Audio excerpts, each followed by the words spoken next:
మధ్యప్రాచ్యం middle ఈస్ట్లో America కానీ Israel కానీ ప్రధాన శత్రువు ఇరాన్. ఇక్కడ మనం చూస్తే కనుక సౌదీ అరేబియా ఇంట్రెస్ట్లకి ఇజ్రాయెల్ ఇంట్రెస్ట్కి ఇరాన్ ఒక పెద్ద థ్రెట్ అనమాట.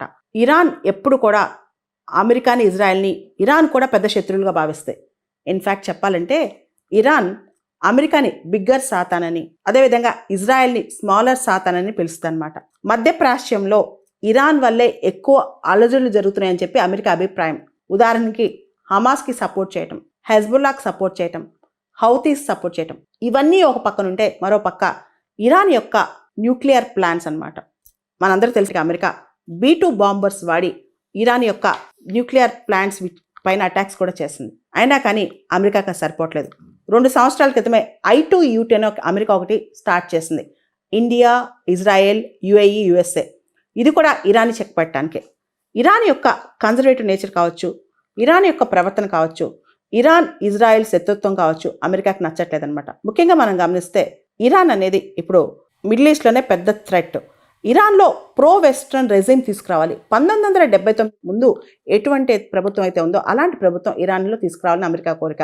మిడిల్ ఈస్ట్లో మధ్యప్రాచ్యంలో అమెరికా పెత్తనం కొనసాగాలంటే ఇరాన్ని ఆపాలి, ఇరాన్ని కంట్రోల్ చేయాలి. దీంతో పాటు ఇరాన్ ఇప్పుడు చైనాతో చాలా క్లోజ్ అవుతుంది. చైనా అనేది ఇరాన్కి లార్జెస్ట్ ట్రేడింగ్ పార్ట్నర్ అనమాట. అమెరికాకి అస్సలు నచ్చట్లేదు. ఇక్కడ చైనాని చెక్ పెట్టాలి. దాంతోపాటు ఇరాన్ చైనా 25 సంవత్సరాలకి స్ట్రాటజిక్ పార్ట్నర్షిప్, వ్యూహాత్మక భాగస్వామ్యం సైన్ చేసుకున్నాయి. దీనివల్ల అమెరికాకి నష్టం జరుగుద్ది, ఇరాన్ పెరుగుద్ది అనమాట.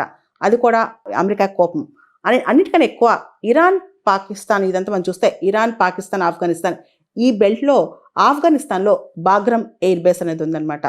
అమెరికా మళ్ళా ఆఫ్ఘనిస్తాన్ దగ్గర నుంచి, తాలిబాన్ దగ్గర నుంచి ఈ బాగ్రమ్ ఎయిర్ బేస్ని పూర్తిగా స్వాధీనం చేసుకుంటానని ప్రకటించింది. అది కూడా ఎందుకు అంటే ఇరాన్కి చెక్ పెట్టడానికి.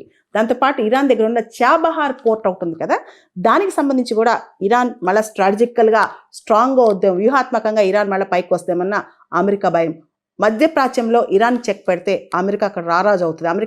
అమెరికా ఏది చెప్తే అది ఉంటుంది అనమాట. మనం చూస్తే ఇక్కడ వెనిజులాని ఎందుకు నికోలస్ మదురోని ఎత్తుకుపోయింది అంటే, నా బ్యాక్యార్డ్లో అంటే లాటిన్ అమెరికా నాది, నా దగ్గర ఎవరన్నా అతిగా చేస్తే వాళ్ళకి ఎలా బిహేవ్ చేయాలో నేర్పిస్తానని అమెరికా పాఠం చెప్పింది. అదేవిధంగా ఇప్పుడు ఇరాన్ని కూడా ఒక దారి తీసుకొచ్చుకుంటే అమెరికాకి ఈ ప్రాంతంలో ప్రాబల్యం పెంచుకుందామని, ముఖ్యంగా చైనా, రష్యా ఈ ప్రాంతంలోకి రాకుండా చెక్ పెడదామని చెప్పి అమెరికా భావన అనమాట.